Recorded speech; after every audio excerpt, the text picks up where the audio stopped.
Remember, I taught you that one of the ways you know that you're about to break into something is when you begin to ask the right questions. Because in spirituality, the right question is also part of the solution. A lot of people do not receive spiritual things because they are asking amiss. They are asking for things spirit does not give. They are requesting for things spirits don't give. Bank gives you money, spirits give you favor. Mercedes gives you car, spirits gives you power. So the first question by revelation is, what does God give? What does God what? What does he give? What kind of substance does he give? And one of the things that the immortals give is spirit and life. Spirit and life. They give you new birth that gives you access into their riches only that type of birth can tap into. So understanding the value of what you ask. See, I don't want to keep it too long because this is a deep subject. Understanding the value of what you ask for is part of the test.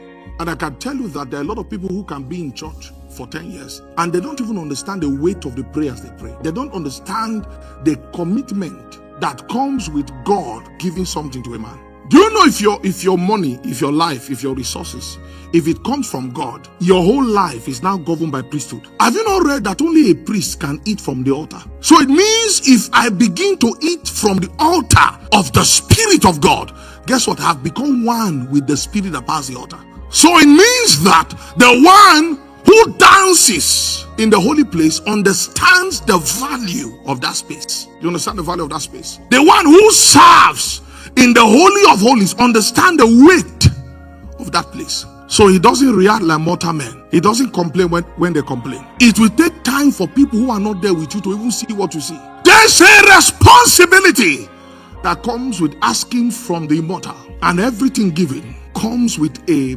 burden of commitment. He said, woe to you, Tyre and Sidon, if that which was done in you was done in Sodom and Gomorrah. Why spirits give you free things is because you can't pay for it. So what they do is that when they give it to you by grace, they now require commitments from you. So although Jesus Christ said, come unto me all ye that labor and are heavy laden, and I will give you rest, he didn't stop there. He now said, take my yoke. This thing I'm saying is universal to any spirit. Even if you go to the devil, there is a price of commitment. And then there is a priesthood of attachment. If you go to a demon once, you will keep going there if God doesn't help you. Because just as man's need is insatiable, their wants are insatiable. It is that longing and hunger that will keep them coming to the place of priesthood. So the question is, how can you ask things from God? You ask things from God and you claim God is the one powering your life, and yet your priesthood is dead. So it means that the person praying does not even know what he's asking for.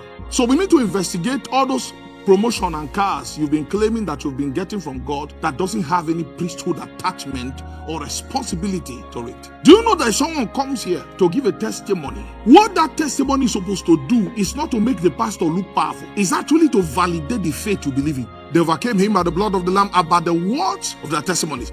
Testimonies should raise new overcomers. New what? Overcomers. Meaning every time you see God move in your life, God does something for you, and you know it's the finger of God, that should spur your faith and your commitment. So how come we see testimonies multiply but commitment to God reduces?